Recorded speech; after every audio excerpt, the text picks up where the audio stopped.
Greetings and welcome to Office Hours. If you are new here and you want to learn a little bit more about what we do, you can head over to officehours.global, and we broadcast 7 days a week. So if you are watching the replay and you want to submit a question, you can visit askofficehours.global and structure your questions, whether they be technical or media related, and we'll typically get to them within 1 to 2 days. And to our producers, go ahead and submit your questions. You can vote them up or down.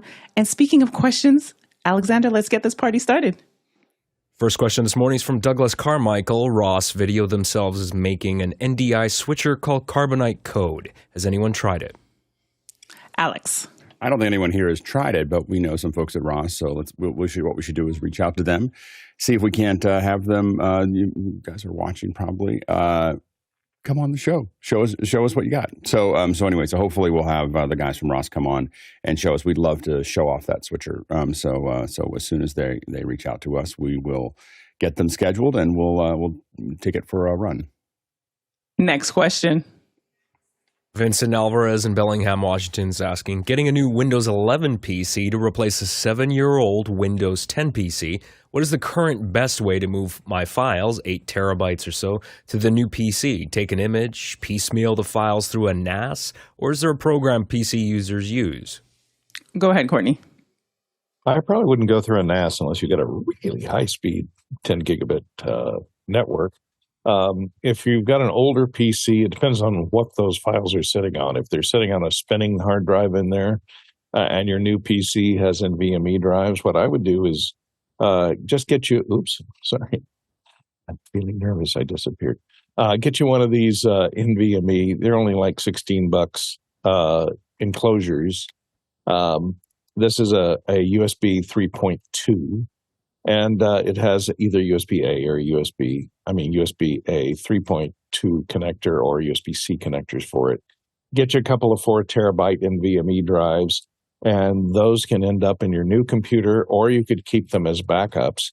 Then just plug these NVMe external drives into your old computer and just drag and drop the files over onto the NVMe drive, maintaining the same folder structure and everything. And then you'll have with those 4 terabytes, you take 2 of them to get your 8 terabytes over. Then you can either put those new ones, if the new PC has NVMe connectors on it, slots on it, and most motherboards do these days, if this is a desktop PC, or even if it's a laptop PC, they do. Then you can just move the drives out of the carrier into the new PC. Now, you don't want to copy, of course, your operating system or any of your installed programs. You're going to have to reinstall all your programs, but all your data files can come across in this fashion. You're going to want to install all your program files over again on the new PC because they will need different parts and bits and pieces off the installed disks in the Windows 11 version. Next question. Paul Wallace in Austin, Texas is asking, which video editing tool, example, Premiere, Final Cut, Resolve, Descript, has the best AI tools, or do you need something else like in this video? And there's a YouTube link there. Go ahead, Bill. I watched the video. It was interesting. I was left a little cold by it. Let me explain why. I do a lot of work on things like commercials. In fact, this past week I had a bunch. And when we did the VO, it was done by a professional VO artist. We got all sorts of takes. We directed the session. Took about an hour. This was for 3 30-second spots. And the reality of the post process for just figuring out the voiceover was an hour online going, really like the way she did the opening on spot 3. The second paragraph, it was spot 2. I know it was a blown take, but 2 really, it popped. And then 3, and we built it like that, looking at each piece. So when I saw this and it went, oh, it was a blown take, let's X that out. The next one was not right, let's X that one out. And it just gave you the most complete that the AI thought. I went, well, that's not how you really ascend a creative. So I think it depends on whether you're looking at creative work or production work. These tools are fabulous for production. And if your desire is to eliminate as much work as possible and get to something that's okay, they're fabulous tools, and I'll be with them all day long. But when it comes to really doing quality work in an artistic sense, they always seem to have these things where letting some automated system make the decision for people who know what they're doing just doesn't yield the same results. My 2 cents, somebody else may disagree. Alex? I agree with Bill. What I will say is that there is a wide range of people who are building content. A lot of them aren't Bill or Christopher Nolan or, many other folks that we would think of. And so one of the challenges that you have is, will this content be better than the person that's doing some corporate work or educational work or whatever? Will it be better than someone without training who's just doing the best they can to put something out? Will it do better than that in the time frame that they have? A good example is, you can do clips by hand, but typically if I'm going to clip up a show, like we've done some experiments with this show, I'm going to use Opus because it's going to give me 40 of them, and I'm going to choose the 8 that I'm going to use. It still takes me a half an hour to 40 minutes to do that. Like, just so you know, watching them all and selecting them and fine tuning them, it still takes time. But it's a lot faster than that. It would take me that long to do one, to find the one that I want and to do the thing and to go in and out and all the other bits and pieces. So I'm able to generate a lot of content, and that content might be useful for folks to see. So I think that there's a little bit of AI can help when you're trying to gather more information, when you are replacing potentially someone who really, this isn't their primary business. So, and those types of things. I do not think, and we'll talk about this in the second hour too, I don't think it replaces a skilled artist anytime soon. And I know that a lot of people think it will. I'm not clear that it will anytime soon. I think that there is a life experience goes a long way. And, I've had the opportunity to work with folks at pretty much at the top of their game, or top of the game.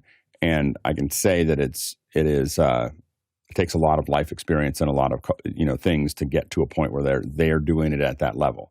So I think that AI has got a long way to go to get there. But I do think that it potentially adds an enormous amount of value to tons of content that's not getting out there. A good example is AI voices. I think that a human is better at those voices, but there's an enormous amount of printed content that never makes it out because there's not enough, there just isn't a budget to do that. There's no, very long tail books. There's books that I would love to listen to that I can't because it's just not worth doing. And so I think that those are the kind of things that AI voices are going to be able to make available. So all the content, like we're already seeing with News Over Audio, NOAA, has already partnered with 11 Labs. So they have humans that are doing it. They have like 4 humans that do all their articles, and I don't think they're going anywhere. But what they're not doing is hiring more humans. They're slowly starting to expand what they're doing with AI.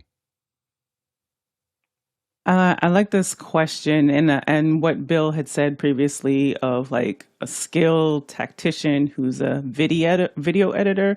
We're not there yet to replace them. However, if you look at AI, artificial intelligence, as your personal assistant, something to support you, then I would say it depends on what kind of content you're trying to produce. So if we look at the first few that Paul mentions, Premiere, Final Cut, Resolve, if we put them in one category, yes, there are some elements in there that would help a skilled editor to be able to speed up and edit and generative fill and all of those things to help them. If you are someone who is maybe a social media assistant or even in accounting or some other department where you are not constantly editing and you're creating content to put it out for the social media, for social or something quick, then something like Descript, I think, is at the top of the game, exceptional, where you're able to edit from the copy, just like a Word document, being able to remove words so that you don't need to have that fine detail and skill to be able to scrub through a timeline and to make the cuts and to make the edits. Also, it has the capacity to add B-roll to it, and then it has, depending on what subscription subscription you have, you're able to then grab B-roll and content from that. Then you have something like an Opus Clip, which Alex just mentioned, where, okay, you've got an entire timeline or a completed episode of your YouTube or a Zoom meeting, and you just want to chop it up really quickly. And the benefit with Opus now that the others do not have is the SEO capabilities. So again, if we look at them in those areas, that's where then I would say the AI and what makes it better depends on the use case and the need. Bill? I just wanted to make one more comment. If you're starting out in your career and you're figuring out, should I use a lot of these tools? The answer is sure, you need to know what they do and how to work on them. But I will say I envision an increasing gap between the earning capability of people who are production people, because that's the side of the industry that is going to get more and more impacted by AI-type tools, and the creative class who are going to understand those tools but be able to use them in a way that is exceptional. Only that exceptional talent, in my mind, is going to have a path to better earnings and a better life, because you're going to get a flood of people at the bottom who just know how to push the buttons and generate the content, but don't have those aesthetic skills and the judgmental skills to know when you're making something better as opposed to faster. Just my 2 cents. And bringing in Mickey's comment here, he says content is either easy to make. Content is either easy to make or consume. It's rarely both. Next question. Who said that? From the QR code, David Brady in New York City, looking for an outdoor Wi-Fi antenna repeater for the deck. Any recommendations? Tony?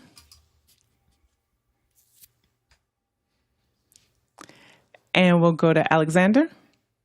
I've become a fan of Ubiquiti hardware, and a friend of mine turned me on to their products. By no means a networking expert, but I have a Ubiquiti access point that's been absolutely rock solid, and they make a variety of these really cool. They kind of look like a UFO, like really flat spaceship. They can be ceiling mounted, which is really cool, and they have a variety of extenders with long range signal capacity. So I would look at that. I believe it's the U6 model that has the longer range on there. And they're not terribly expensive, but they're very robust, and they have a lot of capability and professional features and a really good user interface as well. All right, Tony? So I was trying to, this is new for me, so I was trying to share the Home Depot website. I'm going to make another suggestion for David.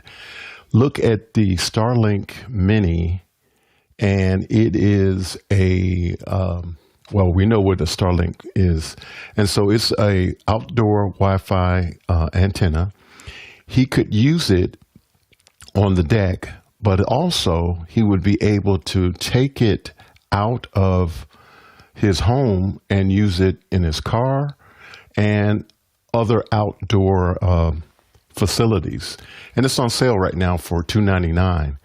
And so it's just another option in terms of doing something outside. And Alex? Yeah, if it's far away, I would definitely do that. I mean, you may not want to have a whole service just to serve the outside. It depends on how far that deck is away. I would do everything I could to run an Ethernet cable to where you're trying to do this and put an access point in.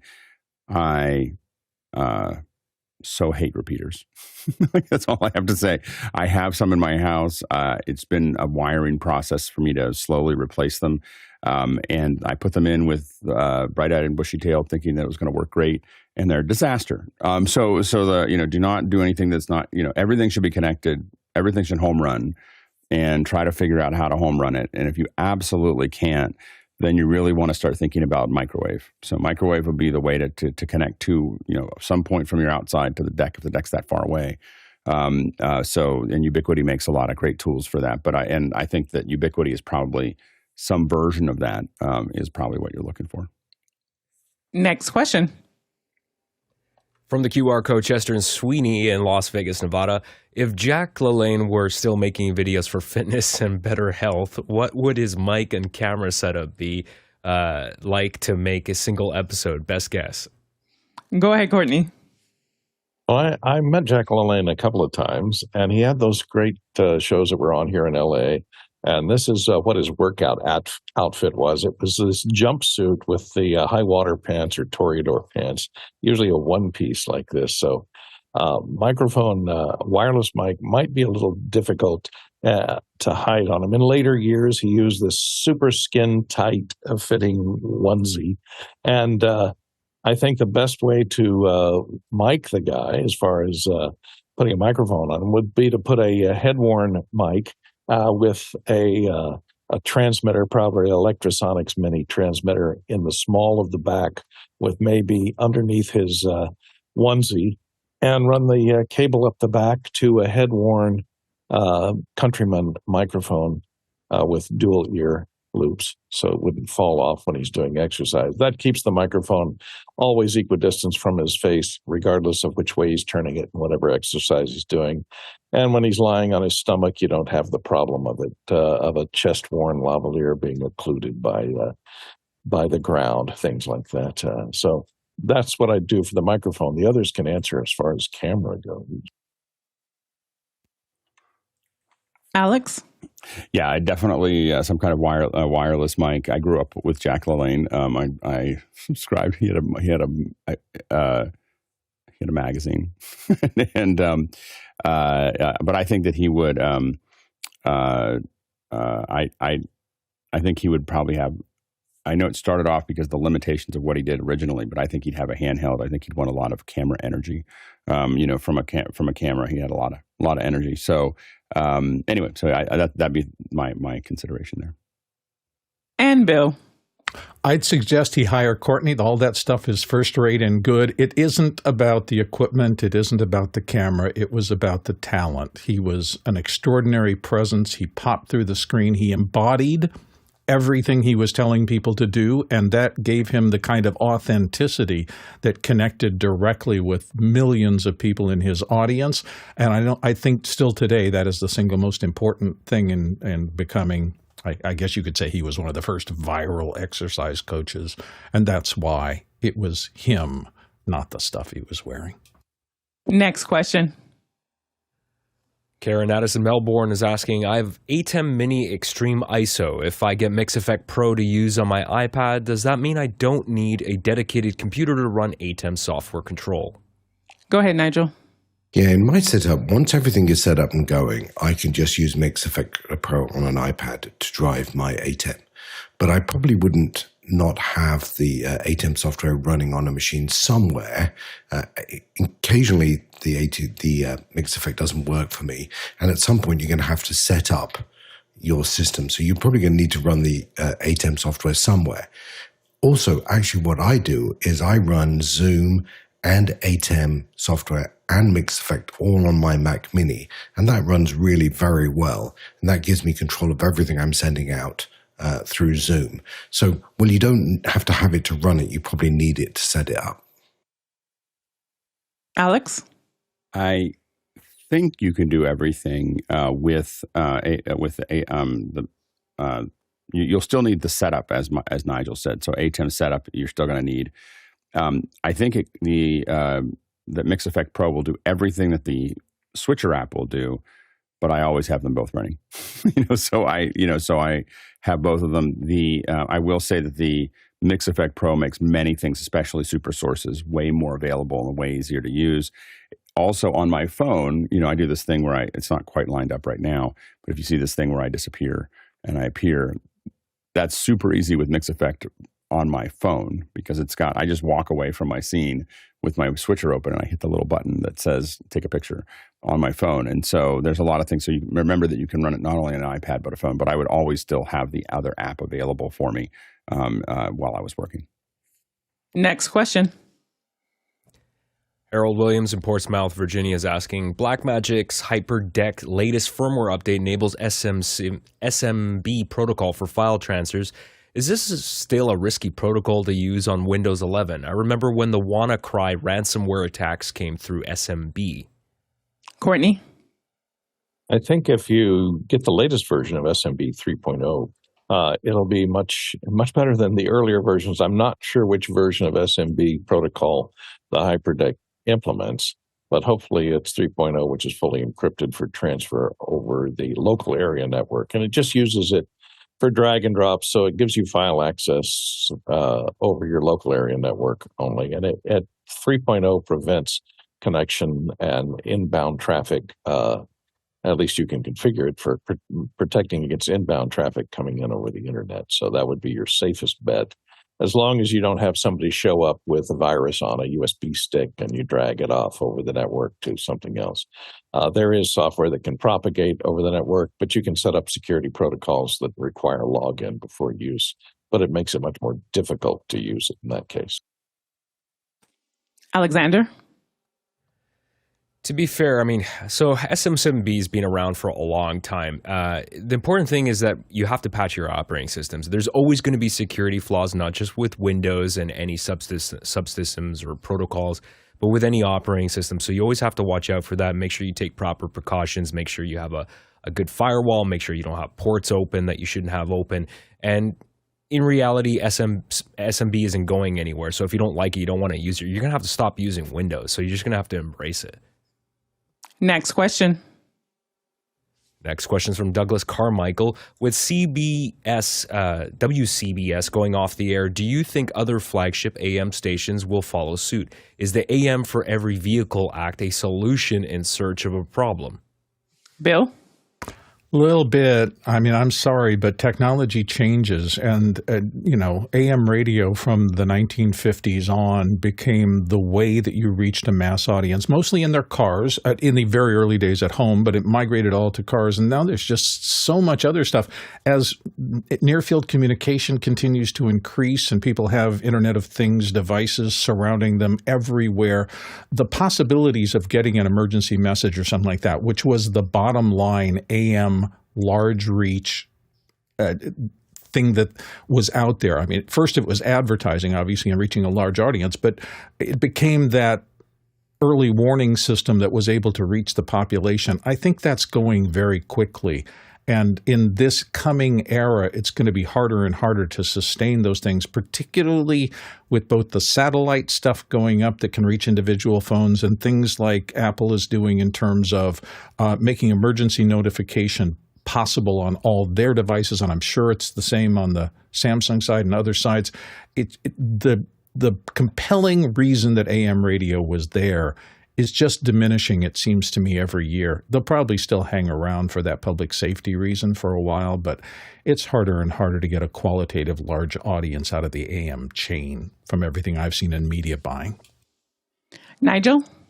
Yeah, the only net add I would give to that is I think there's also a question of the content that WCBS was an all-new station, and I don't know there's the need. They have an FM version of it already in New York, so I don't know they necessarily need an AM all-new station. So I think there will be a role for AM. I think there is an emergency thing, but at the end of the day, I think as Wi-Fi and internet becomes ubiquitous, that really will start to disappear.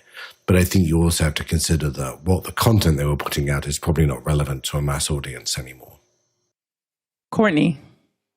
The technology advances fairly rapidly, but the laws of physics don't change very much. And so that's what mandates the operation of AM radio stations, because they're analog. They can go over long distance terrestrially when you jack up the power on them. And this is why they're used for emergency broadcast network, because they're fairly reliable. They can be a single point of transmission. We've all gotten those annoying Amber alerts on our phones where everybody's phone in the room goes off with an alarm. That all works fine if the cellular system is up. But in the event of a nuclear attack or something that could generate an EMP, a lot of those more delicate and computer-based systems may go out. And that big old tube-based AM transmitter will probably still be able to transmit if you get somebody to the transmitter site with a microphone to plug into it. So I think in an emergency situation, you can still keep them running. But I think as far as programming goes and keeping them profitable, really all they have to do is the stations that still have FM networks is just simulcast the FM over the AM transmitter, and at least they'll have a little more coverage, and they can sell that to their advertisers has more coverage in cars because that's where most people listen to AM radio. And Alex. No, I think that we had a great discussion with Mark Giuliani yesterday on Sunday about this subject, and I think that I actually think that there is a real opportunity for hyperlocal solutions that are there that you can turn that radio on. It's just a matter of thinking outside the box on how you make sure people know that it's there. I think that AM probably has some legs in it, but I think that you have to figure out. They have to get pretty aggressive about how they handle it. I think that generally simulcasting, whether it's to lots of platforms or to other things, can be a little bit difficult because AM it does not have the same resolution as FM or the same dynamic range.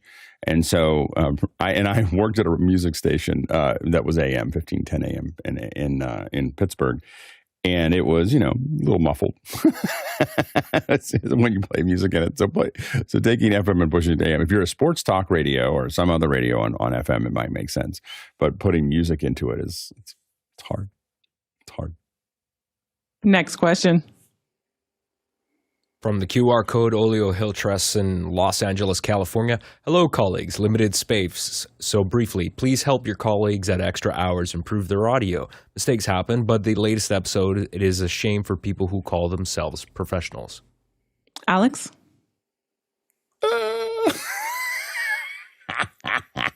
Thank you so much. So thanks, Olio. We'll note taken. I actually don't remember what happened to our audio on that one, so we'll take a look at it. But what I will say is that we're always open to critiques, even if they're a little rough, and a little edgy. I will tell you from personal experience that giving people feedback like that in a professional environment is probably not something that I would recommend. It can shorten your time in a production, and believe me, I've done it. So anyway, but I would say that that we're there's a whole different pipeline, and it's a little bit more complicated for us to manage.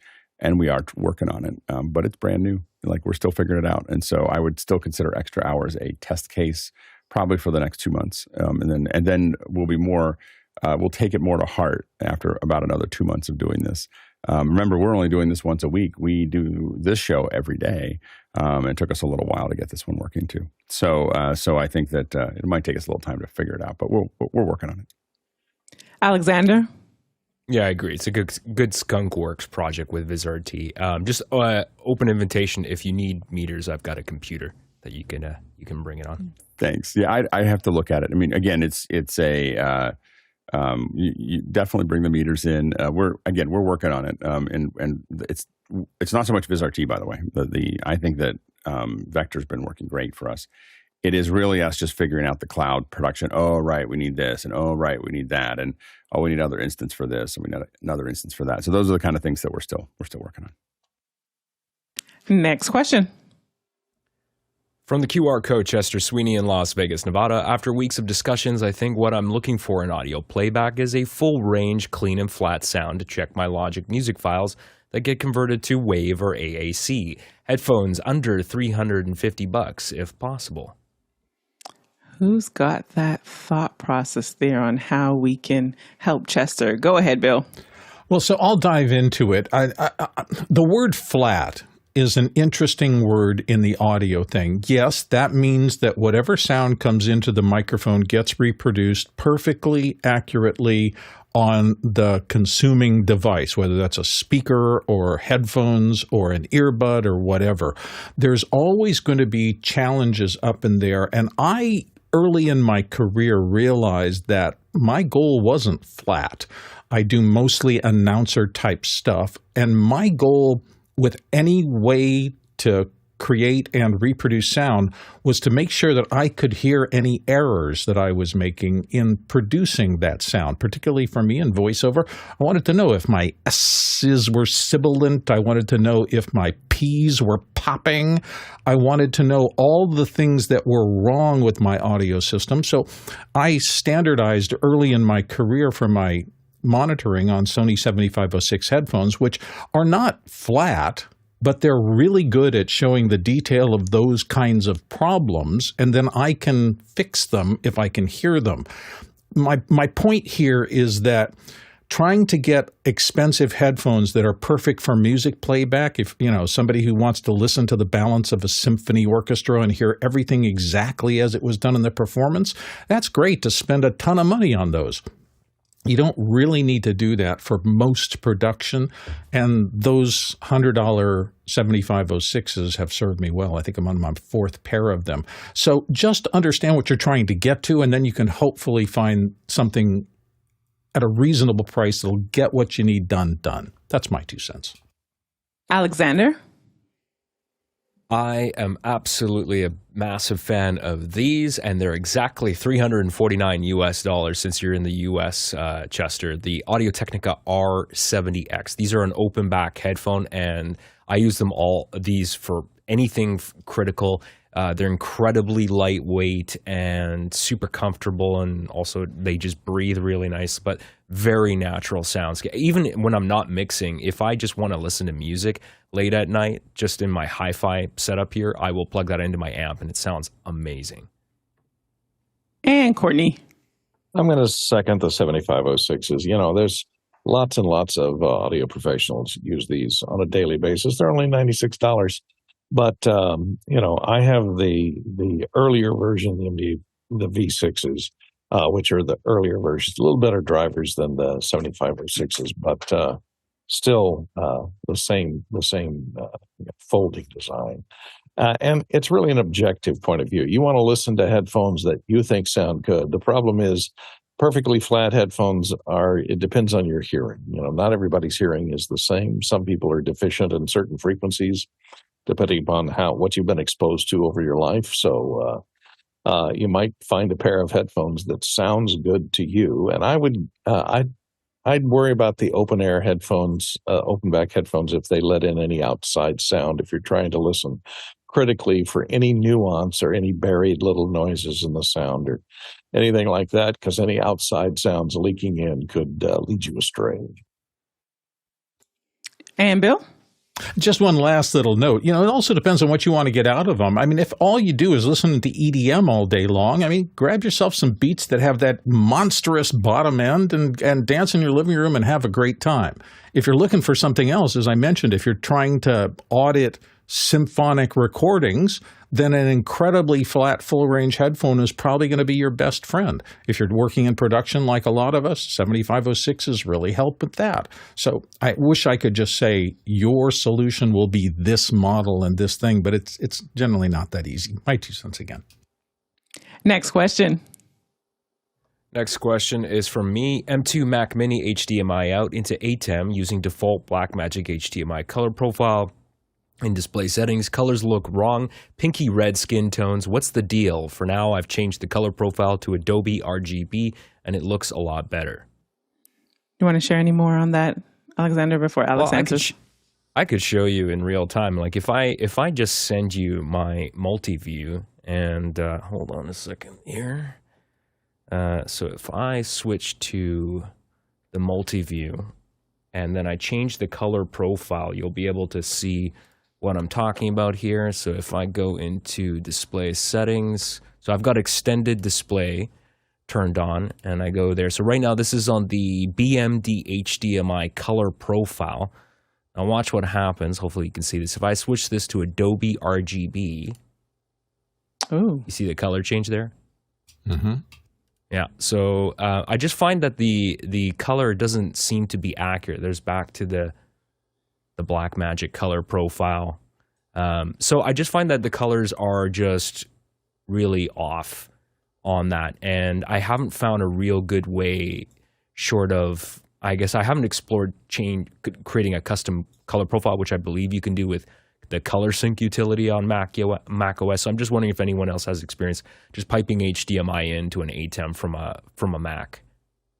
Go ahead, Alex.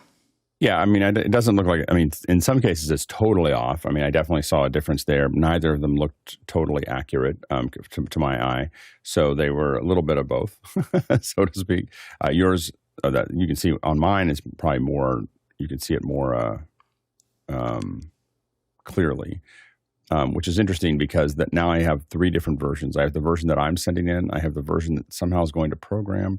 And then I have the version that is your version, and they're all different. So, that's why they call it. Sorry, Alex, just coming in, folks are saying they're not seeing it on YouTube. They're not seeing the change. And I don't know if that's maybe a YouTube thing versus. I wonder if the Zoom profile, whatever's happening there, Zoom might be making the differences less pronounced. Cut to. Sure. Okay, yeah. I'm going to cut to you. This is Alex on the looking very red on the Blackmagic color profile. Make sure you're cut to. You're not cut to me. You're cut to him. Cut back and forth, Alex. Just no. Okay, cut back to now I got it. Okay, I was looking at the wrong one. Okay. So that's the Blackmagic color profile. That's how you look like on my end into the switcher. And then switch it again. And then I'm going to go to Adobe RGB. And there's Adobe RGB. So now I see that changing in Zoom in the program. It's interesting. So do I, and the program feedback to me. I can see a clear change. So it might just be while he was talking, they said that they weren't able to active speakers. Sure. So let's try it again because they are really excited. Everybody was like, we want to see. So go ahead, Alexander. Okay, so again, Blackmagic color profile, and I will switch it to Adobe RGB. And you can see it goes down in brightness, but the color tones look better to me. And back to the Blackmagic. And what I would say is that if you really want to get it right, you will need to build a profile. You can do none of the off the shelf will ever be accurate. So you have to think about how you build those profiles out if you really want to do that. I don't care as much, mostly because every other computer. I was like, why isn't this a problem for me? But the reason it's not a problem for me is that I don't. The only time that I am cutting to a computer, the color doesn't matter. I'm always going to things in the computer that it's an example, but I don't really care that it's perfect. And my camera here in this case is going straight to the switcher, so it's not going through a computer. So I think that's why I don't pay as much attention to it. But I think that but I know that in the past, anytime I've wanted to look totally accurate, and I use an X-Rite to do that. You can run it through this. You can run it through your switcher and then to the monitor, and then run the X-Rite because the X-Rite's talking to the computer and it's letting the computer figure out how to make it look correct through the switcher. If you do it that way, so if you display to the monitor but go out of the computer, it will make the adjustment for you. That's and it's not a very expensive tool to use for that. And everyone should have one if you care about color. Like if you're, as soon as you start having the conversation that you're having, it's now time for you to buy an X-Rite. Now you got the mic and now the X-Rite there, Alexander. Alexander, go ahead. Yeah, I may have to do that. I know it's been one expensive week, but a couple other things too. And I noticed even now that I've replaced my old Intel Mac Pro with this M2 that runs Zoom. If I go into Mimo Live, which I've been playing with, try to learn. If I go HDMI out into my switcher right now, because I don't have a deck link or Sonnet box set up right now, because that's a bit more money. But I noticed it's the same problem. So it's definitely some kind of HDMI color profile thing, and has nothing to do with Zoom or anything like that. So, and I know the nice thing about Mimo is that I can apply, like on the layer, I can go in and tweak the colors there to make it look good. So I may do that, or I may do the custom color profile thing. It's just annoying. I think I'm going to have to probably in the next couple months bite the bullet and just get a Sonnet box and a deck link card. Because I imagine, like, Alex, you don't have these color issues over SDI with the deck link, right? No, do not. Yeah. Okay, there we go. That was easy. Next question. Next question is from the QR code, Abe Barrera and Flowery Branch. Any 3D scan app recommendations for my iPhone that's paid or free for 3D printing? Alex? I think we had discussed this last week, but I'm not sure if this is exactly the same question. But the thing is that Polycam is a good one to grab onto content. So it's very easy. Wave it around and you get some 3D models. It's not super high res, but it will get you some data. The other ones to look at is Apple's Reality Composer. that comes on the phone, and I believe it's available publicly now, has a capture tool. It's a little finicky. And then there's Reality Capture, has their own version of this. This is the Reality Capture that Epica now owns, and they will walk you through it, and it can get very high res. Things to think about is you want to use an app for if you want a lot of high res, one that can lock into the 48 megapixel. If you have one of the last two cameras that can shoot 48 megapixel, resolution matters. So you want to make sure if you're talking about an iPhone, the results are dramatically better with the 48 megapixel raw image than it is with the 12 megapixel. So keep that in mind as you move forward. But most of these will do some version of that. And Polycam does have a photo version. I find it to be very clunky. So I use Polycam for spaces, and I use it all the time, like probably at least 3 or 4 times a week. If I walk into a space that I may ever do production in, you'll see me wandering around, waving my phone around, and I just gather all that data. And I don't even care if it's super high res. I'm not trying to use it as an image or print it. The challenge that you'll have with printing is specifically that you have to close it off. So you're probably going to need to take it in. Very rarely are you going to scan something that's going to be watertight. So what you're going to need to do is you'll scan it all, and then you need to take it into something like Blender or Cinema 4D or whatever you're going to use, and close up all the bits and pieces. Now, some printing software, I know for the Chitty one that I have, will make it airtight. Sometimes if it's too much opening, it'll make bad decisions. But if it's just closing up a little bit, its printing software will actually fill in those gaps for you. Rick? I'd also recommend using Luma as well. It's a great app for the iPhone that I've been using a bit of. So I check that out too. Next question. Next question is from Paul Wallace in Austin, Texas. For 3D scanning of buildings and land, would you choose a Matterport 3 at $5,995, a Matterport Pro2 at $3,395, a Matterport Axis at $79, an Insta360 X3 at $379.99, or a Ricoh Theta X at $799.99? Go ahead, Alex. I don't think that you'll find that the Matterport works outside very well. So you really need the Matterport is really built to build in tours of interiors. So you're probably, if you're trying to do 3D scanning, you are looking at some kind of, the real step up there is some version of the BLK. I think there's a less expensive BLK now. I have a BLK 360, but there's other BLKs out there that you can get. But those are going to be the entry level for capturing exteriors effectively. Next question. From the QR code, Chester Sweeney in Las Vegas, Nevada. Recently, I've been considering creating a podcast at night in the desert, and I want to pick up the background noises. Mike's suggestions, I was going to use my Mix Pre 3. Bill? Well, so if you're doing a podcast and you're speaking into this and you also want the background sounds, those two levels are going to be wildly different. I wouldn't suggest a mic. I would suggest using two, something to pick up your voice that's dedicated to that and is trying to suppress as much background. And then some kind of a microphone. I would probably go with the 416 that I'm sitting in front of now that is on some sort of stand or pole or something out of the way and with the null toward where I am, so it gets as little of my voice as possible and as much of the background. All that said, the first thing I would invest in is an excellent pair of desert-worthy hiking boots that go up a ways on your ankle and a lot of clothing to make sure that you're protected because the desert comes alive at night. A lot of things that during the heat of the day hide away because it's so freaking hot come out. And so I would be thinking about snakes and scorpions and whatever else is out there. I grew up most of my time in Phoenix and the surrounding areas in Scottsdale. And there's a lot of critters that comes out. And I got bit up a lot, whether it was skeeters or something else, depending on whether there were water sources around when I was hanging out a lot at the night in deserts. So just understand your environment and be respectful of it. And then it should be fun. Courtney?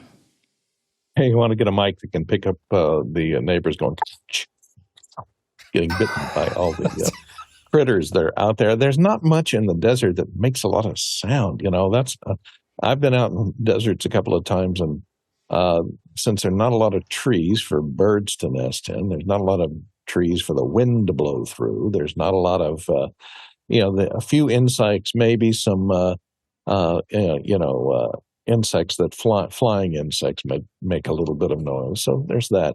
I would suggest exactly what Bill did is set a separate microphone outdoors away from where your podcast mic is, mix it in the background, and make sure it's in a good windscreen like this Ricoh basket windscreen to protect it against those desert winds that can get fairly noisy. And it would keep the dust out of the microphone as well. You need to protect that 416, and I'd use a 416 pointed out the window or outside and run a cable in and mix it in to just the right level to give you the ambiance of that night desert out there. Maybe the coyotes are howling at the moon. Maybe that's what you... Next question. Tony Mobley, Noonan, Georgia, and here on the panel is asking, I have a recommendation for the Apollo Solo at $499 to replace my Zoom H6. Will loopback and audio hijack still be needed? Tony, go ahead and set us up. So I was trying to tweak my system, and I was saying that I wanted to get a Sony camera, and I got a response from someone that I respect, and they said, I don't need to worry about the camera right now. I need to work on my audio. And their recommendation was, well, they gave me 3 different price points, but before I actually gave them a price point, they said that I should look at the Apollo Solo. And so that's what I'm looking at. So I don't know in terms of my current configuration what is going to be needed, what's not going to be needed. And that's why I asked the question about audio hijack and loopback, because it's so intricate into my use of the H6. I was just wondering, will they still be needed with the Apollo Solo? And if the Apollo Solo is not a recommendation by the panel, what is that is relatively close to the same price point? Bill? Well, I'm sitting in front of an Apollo Solo. It is a fine unit. It is doing its job for me. The only job it's really doing, though, other than passing the signal into my computer from my audio chain, is running the Cedar plugin that is there to suppress the little bit of HVAC noise that I have when the fans are on and I'm doing voiceover or something like that. I don't really use a lot of plugins. I don't use a lot of audio shaping or voice shaping things or anything like that on it. That's just me. I will say that there are 2 versions of it, USB and Thunderbolt. I've been using the Thunderbolt since my system and my computer accept that. It is a faster bus than the USB versions. That may or may not have anything to do with what you do. I still use loopback and occasionally audio hijack. I don't do really much work through that, but loopback is what Mickey and the rest of us often use for doing additional microphone inputs and for balancing things and stuff like that. So it will definitely work if you decide to go in this direction. And all I can say from personal experience, since I haven't switched, is that I got out of my Zoom interfaces and other things. That's the other Zoom, not the Zoom that we're talking on right now. Those interfaces with big knobs on the top, I retired all of them, and so far I've been completely happy with the Apollo. You may not need this much, but it works great. It is the Thunderbolt version. Go ahead. What Thunderbolt what version? Thunderbolt version. Yeah, that's what I use because my computer speaks Thunderbolt fluently. I mean, I'm on an Apple MacBook Pro, so one connection and that's all taken care of. Alexander? Yeah, the Apollo Solo is obviously a really great piece of hardware. I mean, the whole family, the preamps sound incredible, and the different emulations of classic mic vintage preamps that they give you access to is incredible. But definitely the Cedar design noise reduction plugin is unparalleled if you're in an environment with a lot of that noise. As far as I know, I haven't actually tried to set up an Apollo with Zoom, but I do know that the console software does support virtual channels, and you can route audio into those virtual channels inside of the console software, which will give you a loopback style functionality. The only thing with the Apollo that I don't believe it offers any kind of delay on the outputs. So if you're running audio into the Apollo and that's completely separate from your video pipeline, you're going to have to deal with that sync offset. And that's where possibly something like having audio hijack set up with loopback would help you, because then you could set that delay. Now, if your space is fairly quiet, you might be able to just use another product that would give you that functionality. And then you don't have to deal with loopback and other potential software crashing in the middle, which can happen.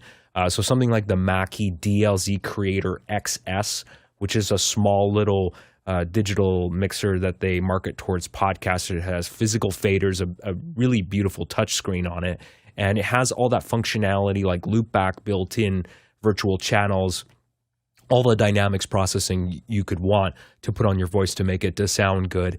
And it also has delay. So you can set that offset if you need it, like 200 milliseconds if that's what you need, for example. Alex? And Tony, what are you using now for that mic? I can't hear you. Still can't hear you. I can't. You might be on mute. You're mute. You're muted so somewhere. muted, Tony. I was so concerned about being hot. I'm using Zoom 8.6, and the Zoom 8.6 is going into the M1 Mac Mini. And so your concern is getting rid of the fan noise. Well, there is the person that made the recommendation actually talked to me about 3 or 4 different things that were going on that I was not aware of in terms of my sound. And so it's an area of concern. Like right now, I'm hearing a little bit of static. I don't know if it's coming over. Yeah, we heard guys that. or not. So there are just a lot of different things that are going on, and I was completely oblivious to it because I didn't know. I'm not. My ears are not trained to pick all of that up, and I'm thinking I'm sounding pretty good, and I'm working on trying to figure out camera stuff, and come to find out that I have all this things going on with my sound. And for me, I'm constantly trying to improve because I'm trying to be an example for some of the people that I'm working with. And so I'm sort of in this thing of trying to fix stuff. Yeah, I definitely think that. I mean, to me, the thing that's most problematic. There's 2 things. One is you're probably a little too close to the mic for your voice because your voice is very booming. You can afford to move it away. And then the other thing that I would consider is that it's the noise that you have in your room. And so something, I think the Apollo does have a Cedar plugin that you can get there. Obviously, the Mix Pre 3 has a noise assist, but that's something I can't really work in my room without that. Like my room's got fans that you don't hear because I have noise reduction on. So anyway, so I think that those are to me, that's the thing. The little glitches, I don't know what that is. It seems unusual that would be the H6, but it could be.